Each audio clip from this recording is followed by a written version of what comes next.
Joining our session today on customer service effects on social media. My name's Kristy. I'm an advisor and a presenter for Business Station as part of the Commonwealth Government's Digital Solutions Program. So today what we're going to go through today is obviously about customer service, but also that really intricate link between customer service and social media. Now, I do have a small business as well as being an advisor for Business Station. So a lot of what we're going to go through today is based on experience within that business as well. So hopefully quite a few practical examples and a bit of insight info from my side as well. Please do reach out through the chat or the Q&A functionality at any time if you'd like to ask any questions. And keep in mind that we'll stay online for a couple of minutes at the end of the session to answer any questions as well. All right, so to get into it, first of all, we are going to look at the suggestion that customer service is really a single interaction. Whereas the customer experience incorporates that entire customer journey. So we're going to look at the customer journey itself and understanding that whole customer experience process. We'll talk about the dimensions of customer service. We'll talk a little bit about first impressions, handling complaints effectively, and also upselling as strategies to really improve the customer experience. We're then going to talk about social media and that critical link between each customer interaction and social media as well. Now, throughout the webinar, hopefully you'll discover how important customer interactions are for your online presence, as well as how important they are for your business in a face-to-face sense, and what you can do to generate positive word of mouth from each and every customer as well. Okay, so having a look at the theory that customer service is that single touch point with a brand, that's generally at the moment that a customer is in front of you, whereas customer experience impacts feelings and emotion and encompasses that entire customer journey. So customer experience is defined by the interactions and experiences that your customer has with your business throughout that entire journey, from the first point of contact, which a lot of the time is actually online. So it's in a web sense, right through to being a loyal and a happy customer ultimately. Now, your job is to understand that whole customer experience process and then just learn that critical link between each customer interaction. And then for the purpose of today's session, specifically looking at how social media fits into the customer experience. So rather than customer service sitting alone, you have to consider the job to be customer experience management. Now, I believe that customer experience has to be a top priority for businesses. And the reason is really pretty simple. Companies that focus on customer experience reduce that turnover of customers. And that increases revenues, and which of course leads to higher profits. And that's generally the ultimate goal.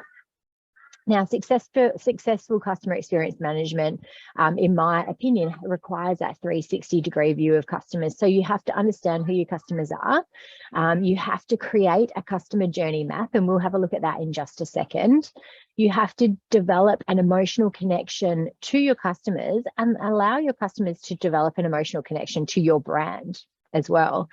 And then you have to capture feedback to be able to track this satisfaction as you go as well. So a social media strategy should very much be part of your customer service model to give you that chance to communicate with customers at a level that makes sure that they feel part of your story, and really to encourage them to recommend your brand to other people as well. Now, a really good stat is that 1 in 3 customers will leave a brand that they love after just one bad experience. So, I mean, that's a big statistic, and customers that rate companies with a higher customer experience score, so they've had them, on that high end of the scale in terms of experience, will spend a lot more and stay loyal for a lot longer period of time. Okay, so what you see on your screen now is just an example of a customer journey and mapping it out. Now, typically it starts with awareness and consideration. They are generally the first stages of the customer journey, and they're absolutely crucial to adding people into your sales funnel. So customers will read reviews, they'll read testimonials, they'll compare their experience with you to other experiences that they're having with other customers. So if you think about a customer who's just found your product, perhaps it's through an ad or a social media post, or, it could be any number of ways that they find your product. It looks like your product's going to meet their needs and solve a problem, but then they've got a question about one of the elements of your product. They're going to need a really quick answer at that point to get them through to that next stage. So that it becomes a really key communication piece.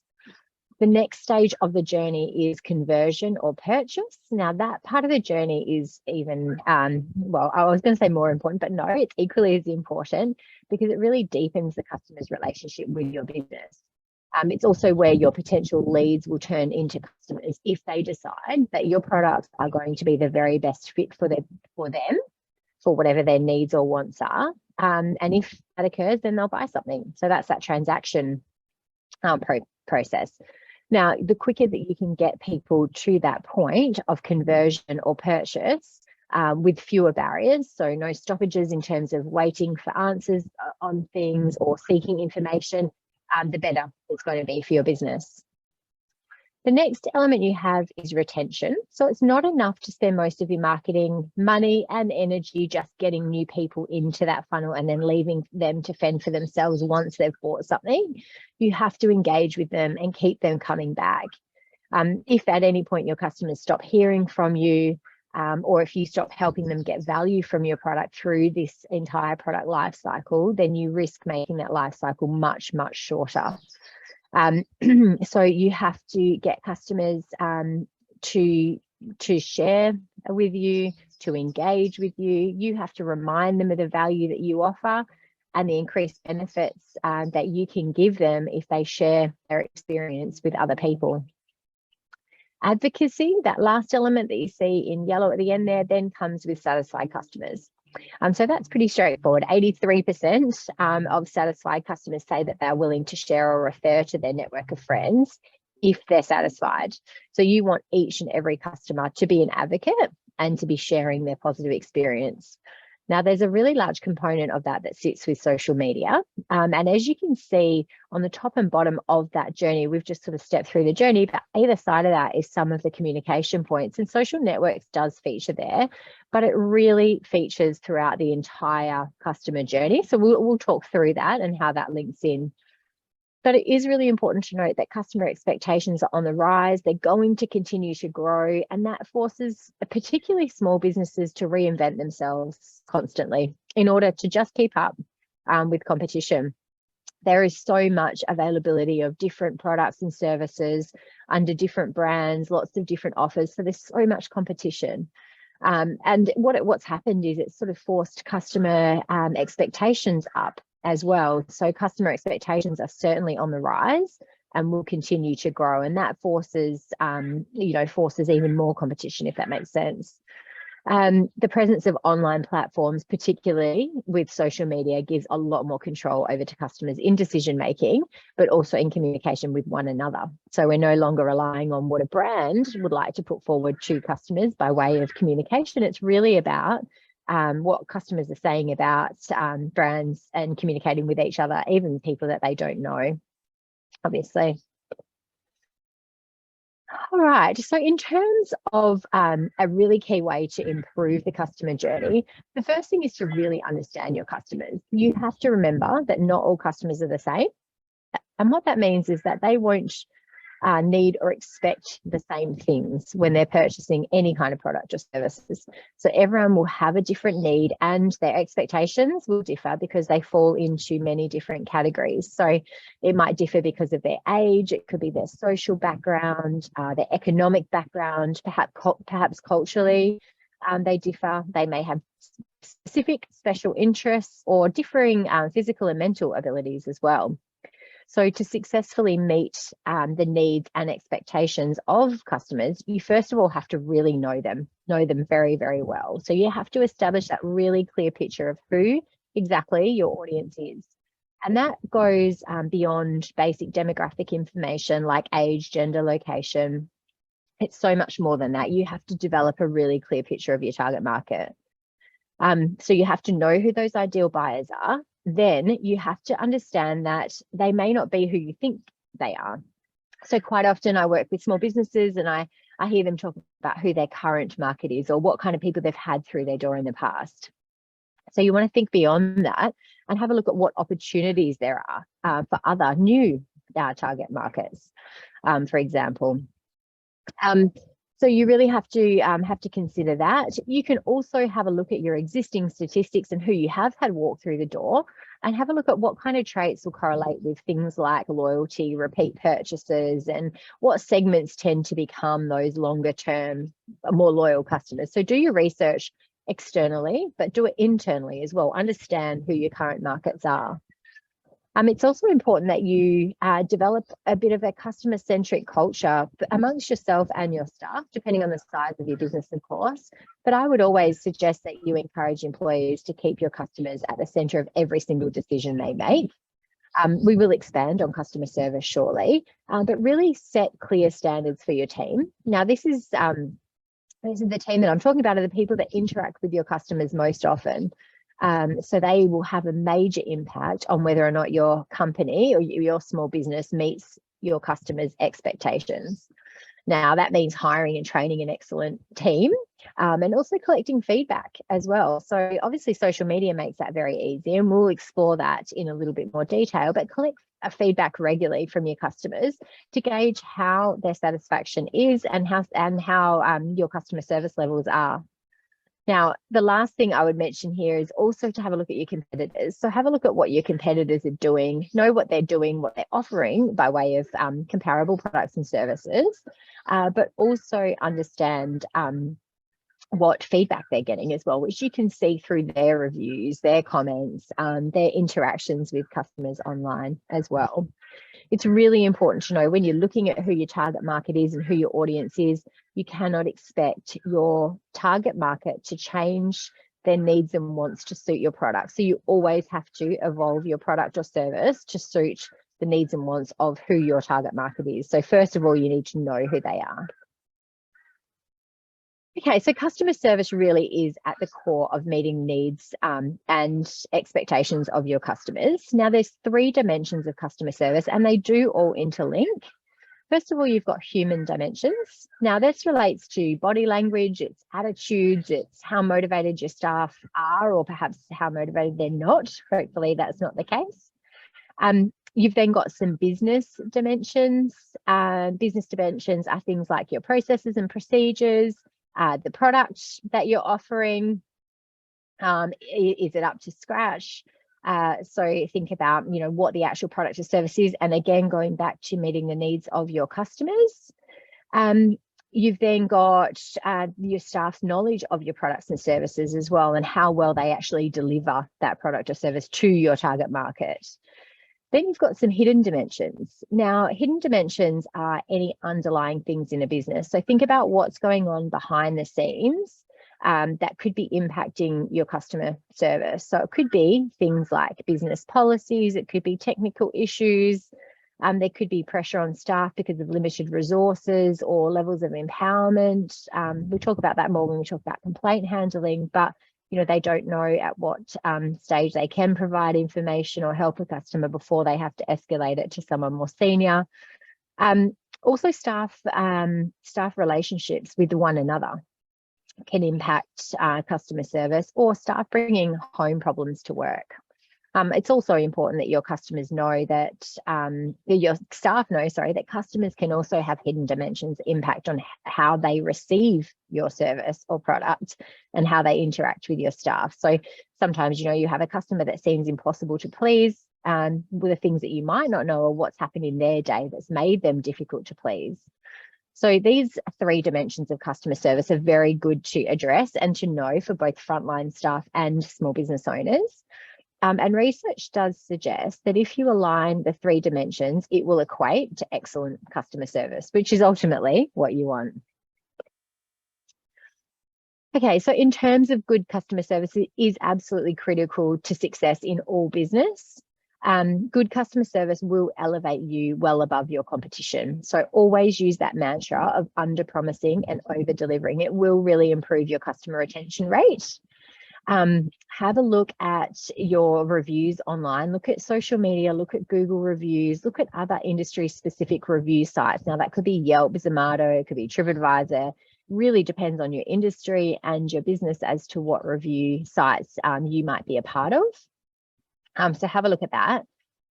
Just remember that if customers are frustrated with the service they receive, they're more likely to rate their service poorly. So it's really important that customer service is at the forefront of everything that you do. So first impressions are really important in that sense. And in terms of how you improve customer service to make sure that you do have that good customer retention rate and ultimately have those people that fall into the brand advocate area and then go on to promote your business to their friends, family, and people that they don't know. There are a few key areas that we're going to go over, but we'll start with first impressions. The customer journey absolutely starts with the first impression. So it's so important that you get it right. Now on this screen, you can see that I say it's made within the first 3 to 7 seconds of an initial meeting. What's really important to know is that that is a face-to-face meeting. However, a lot of people are forming first impressions on your business online. And that 3 to 7 seconds reduces down to about 1 to 2 seconds. And it's largely based on the homepage of your website. So people are really judging you and judging you very quickly based on just what they see on that homepage alone. So have a look at that and have a look if that was your only chance to secure a customer or to have a customer come through your business. What does that look like? Now, it doesn't matter if you're an e-commerce store, if you're a service-based that people generally just use your website to find your location.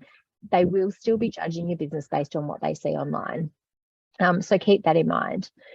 So yes, that customer journey starts with good first impressions. So it is important that you get it right. People want to solve a need or a want, and they want to feel good about doing it. So they want to feel good from that very first instance. Now, what forms a first impression? Well, it's your environment and the venue presentation. Now that can include things like smell, temperature, music, atmosphere. You have to keep consistent with the brand that you're trying to create. So your staff's personal image as well can really impact that. Local language, whether or not your staff are sort of using slang, and knowing your customers will really dictate if that's appropriate or not. Things like your body language, whether you're smiling, your attitude or empathy. Think about again those hidden factors. What do you know about people? What can you see that they may have experienced throughout the day? Also, acknowledgement is really important, and this is an area that I see big gaps with customer service. Disney have a really interesting concept. It's a 15 and 10 rule, and that with that rule, if a customer is within 15 feet of an employee, which is about 4.5 meters, they have to acknowledge the customer with, at the very least, eye contact and a smile. If a customer comes within 10 feet, so 3.5 meters, they have to smile and verbally acknowledge with something along the lines of, hello, how can I help you? Or I'll be with you in a minute, or something like that. So that acknowledgement makes someone feel good, feel good. And it really creates that lasting first impression. It could be something as simple as complimenting them, commenting about the weather, their kids, absolutely anything. But that acknowledgement is absolutely crucial. Now, I see it a lot in small business where, the acknowledgement sort of, people get busy. A lot of people are understaffed at the moment. So it becomes even less of a focus, which is a missed opportunity. So as it says on the screen, you'll never get a second chance to make a first impression. So make sure that your staff within your small business are really understanding that and creating a really positive first impression from the get-go. Now, complaint handling is another area that really impacts customer service. Virtually everyone will have to deal with customer complaints at some point in their career. Now, it could be something as simple as getting an order slightly wrong, or it could be a major business error, but how you handle that complaint makes all the difference. So on your screen, you see what's called the LEARN format, and it is a great format to follow. Obviously, LEARN is an acronym, and it starts with listening. So listen to the customer's concern without interrupting them. Empathize with them, be sympathetic about the situation. Now, whether or not you believe your organization is right or wrong, it's still really important to empathize. Apologize where it's appropriate. Now, in some instances, your business has there's been a mistake or an error, and it is appropriate to apologize for that error. In other circumstances, it's important to apologize for the way the customer's feeling. So that's important to note as well. The next element is to react. And that's where you evaluate different solutions. So what can you actually do to satisfy this customer?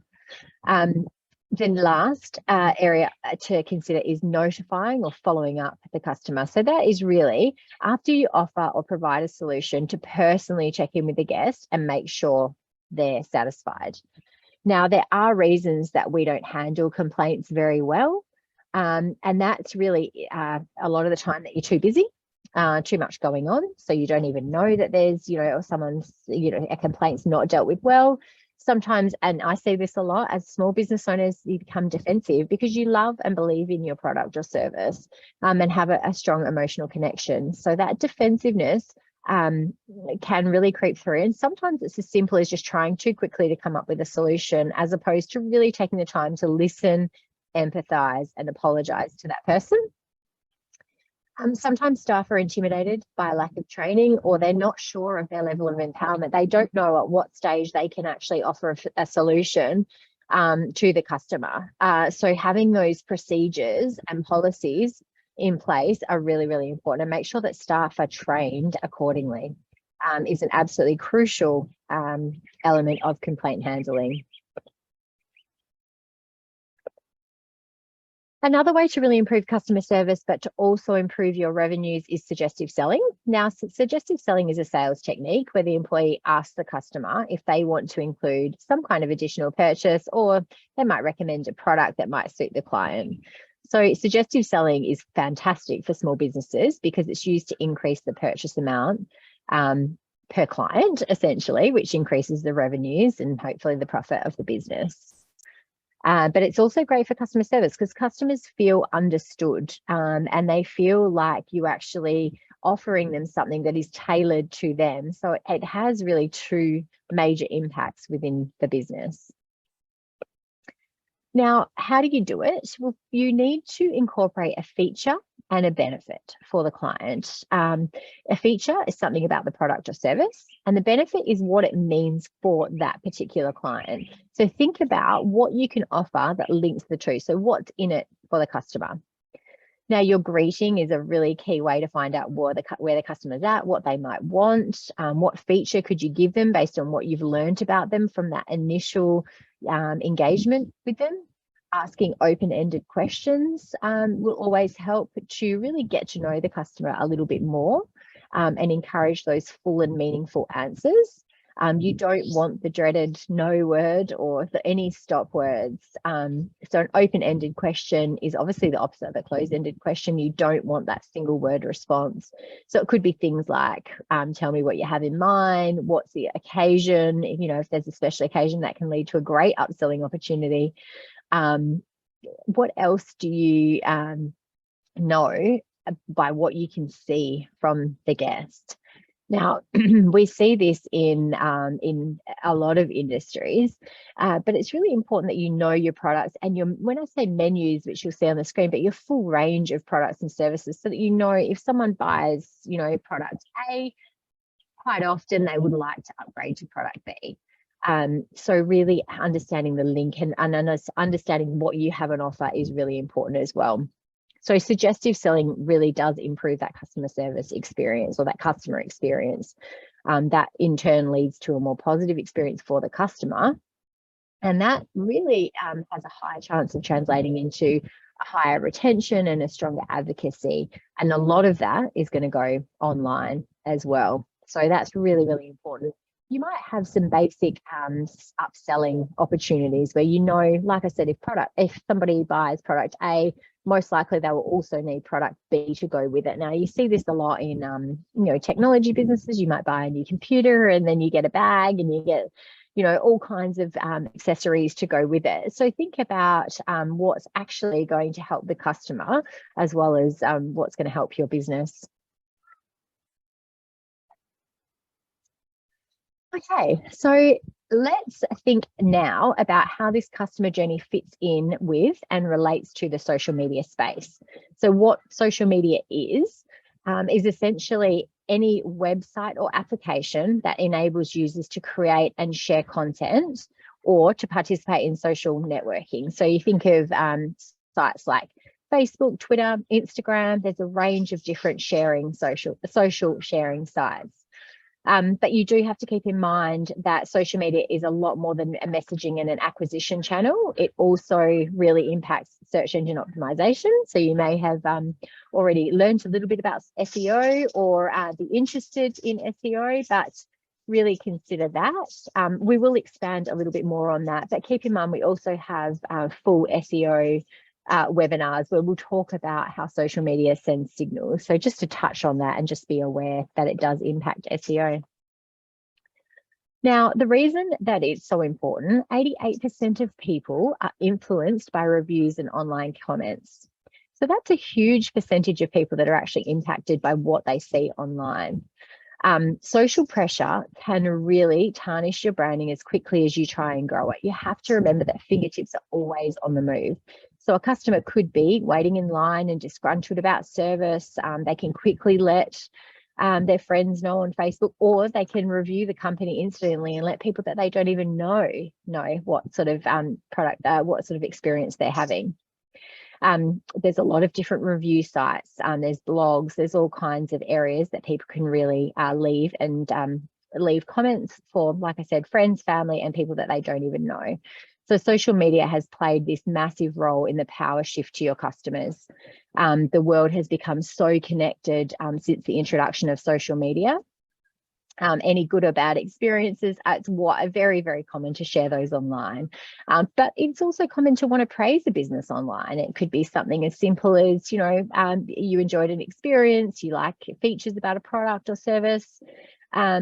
People can post video reviews, they can post written reviews, they can do it on their own pages, on your pages. So there's a lot going on in the social media space. Now, positive social media, there can be a lot of impacts to your customer service. Social media has a lot of influence on customers, and you think about those first stages of the customer journey. So your job is really to have a look at your own customer journey and have a look at where social interactions may fit into that. You need to make sure that you're maximizing your efforts there and be part of any conversations that are going on and listening to feedback from your customers. So some tips for that are, first of all, really reap the benefits of two-way brand engagement. Customers love it when businesses share information, tips, ideas, sometimes even a little bit of humor across social media. Customers love to send a message to their favorite brands over social media channels, and they get really excited when they get a message back.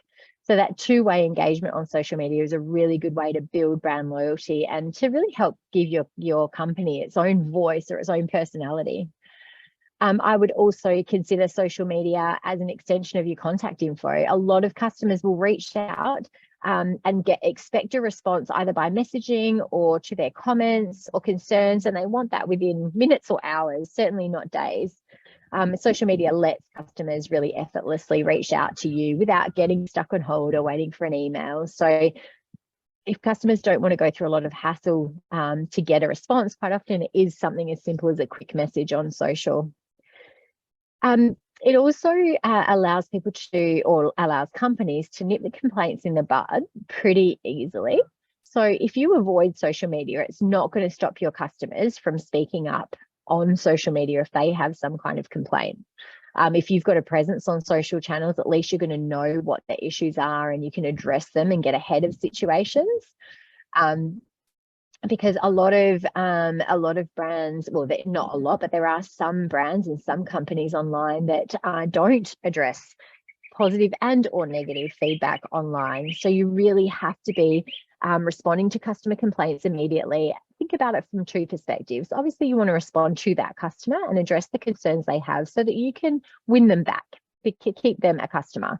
But the second thing is that you're responding on behalf of everybody else that's reading it. So the general public, people might go onto a brand's social media page and have a look at what the reviews are like to form an opinion. And if you've got negative reviews there that are just not responded to, you're not having your say, or you're not getting the chance to show potential new customers that you do care.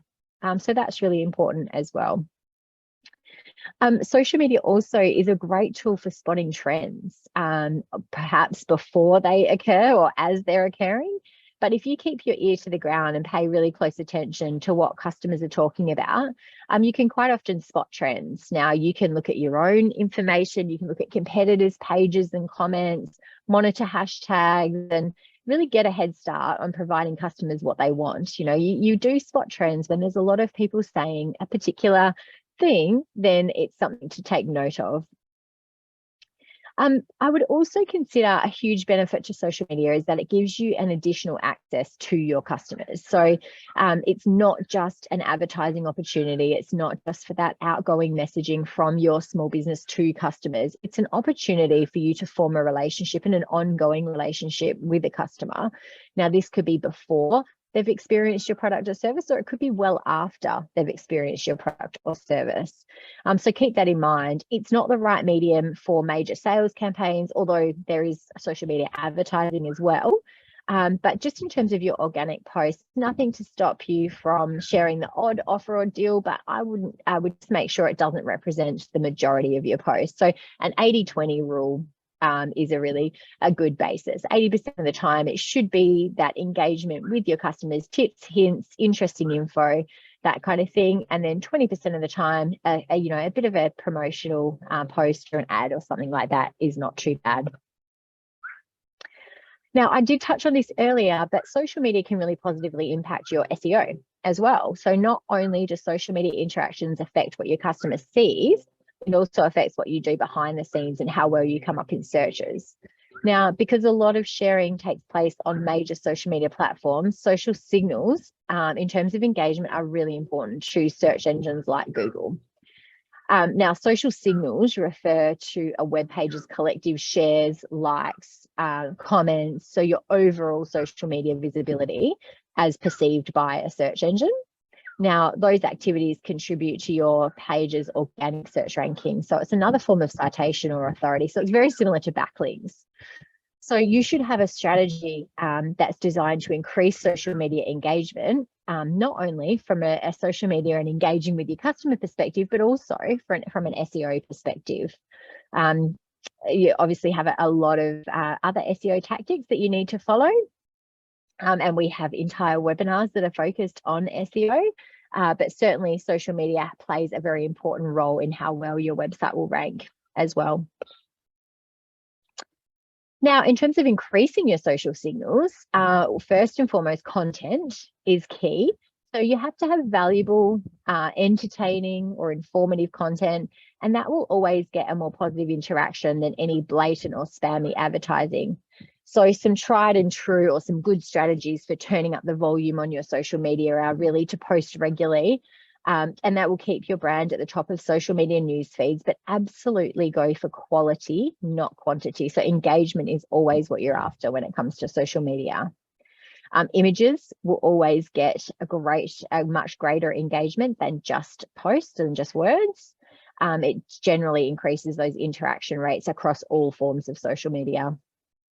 Listening to what people say and hearing what people are saying about your brand and responding to critique in a constructive and positive way. Like I said, you might be responding to a comment, but you're doing it for everybody else that's reading it as well as the original poster.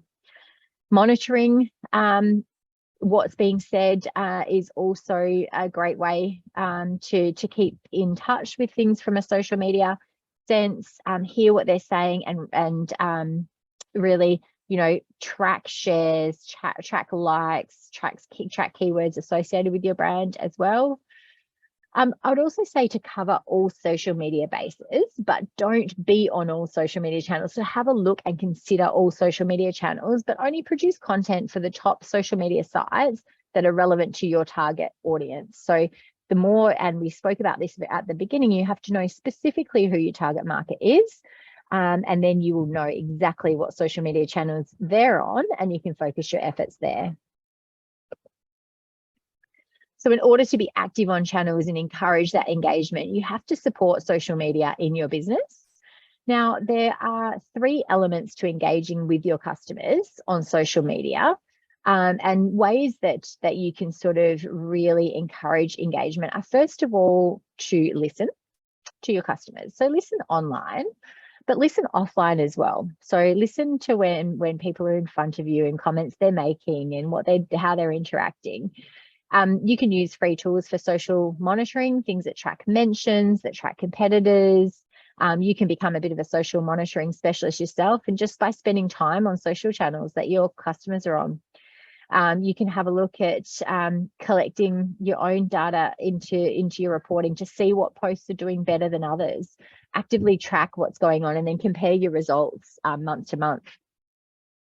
Talking is the next element of that. So talk to your customers on social media, talk with pictures, talk with media releases, engage with customers via social media, engage with influencers as well. Now we do have obviously more information and webinars about that as a form of marketing.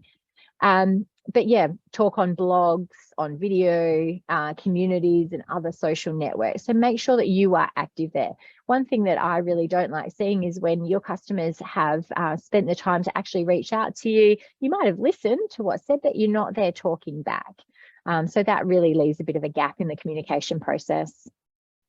And the last element is to support.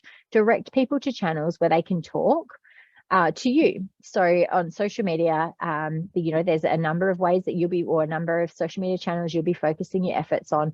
Provide those links to your social media channels on your email footers. Provide them in your office or in store if you've got a store. So provide them offline and online on your website to really communicate them, advertise them, tell people verbally, and encourage people to get online and communicate with you. It gives you somewhere that you can listen, and it gives you a platform to talk back or some content to talk back to. So that's really important that you consider all three elements. Okay, so going back to the customer journey, social media is an absolutely crucial part of that journey because it allows you to improve your customer service, engage with your customers, provide real-time responses to any kind of questions through listening, through talking, and through supporting. In the social media space, you'll really enhance that advocacy component of the customer journey. But you will also really enhance brand awareness, which will mean you'll become visible when your customers begin their journey.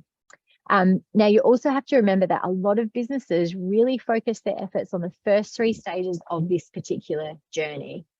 And that can be a huge missed opportunity because the last two stages, loyalty and advocacy, will bring you your most high value customers who in many cases will actually send even more great business your way. So have a look at this customer journey map that you see on screen. Consider what that map might look for you. Now here you can see social networks really features just in the end in the advocacy, but hopefully what we've gone through today, you can see that it actually pops up a lot more. Awareness is a major component of social media in awareness and consideration. There are even the mechanisms and platforms to purchase through social media channels. And then obviously, again, advocacy. So really map this journey out for yourself. And based on your customers and what you know about your customers, and consider how you can integrate good customer service and social media into this journey. Okay, so that wraps up this session on customer service effects on social media. I hope that it makes sense to you. And I do hope that there's some things that you can take out of this to improve, or at the very least to better understand that connection between what happens face-to-face with your customers and what happens and what goes online. Now, I am going to stay online now and answer any questions that you might have, but keep in mind we have just really scratched the surface. So if you do want to know more or talk about any other aspect of your business, as part of this Commonwealth Government program, you can book a one-on-one appointment with any range of our advisors. Now we have social media specialists, SEO specialists, people that will just talk to you about customer service and business development. So any aspect of your small business. Now you get 3 hours of one-on-one mentoring for just $44, and then a range of workshops and webinars to make up a good package. Now that will provide information across all digital channels. So social media, as I mentioned, and other digital marketing channels, cybersecurity, websites and selling online, even just as simple as using business software. So there's a lot that you can gain from this Commonwealth Government package. So keep that in mind. Now there is some eligibility around that. Essentially, you have to have an ABN that's registered in WA, Queensland, or NT. You need to be running your business for profit and employ fewer than 20 full-time staff members. So consider that. There is a link on your screen to register. So if you would like to register, please do so through that link. Now, this program is ongoing and it will be running until the end of September and possibly extended beyond that. So I would really encourage you to reach out. We run the program in WA, Queensland, and NT, and have around 90 or more advisors across the 3 states. So there's sure to be someone that would perfectly suit the needs of your business. So thanks again for joining me. I hope that makes sense. I will stay online now and answer any questions that you might have. So please feel free to pop those in that chat functionality. And thanks so much for joining me, and good luck with your social media and your customer service efforts. And I hope to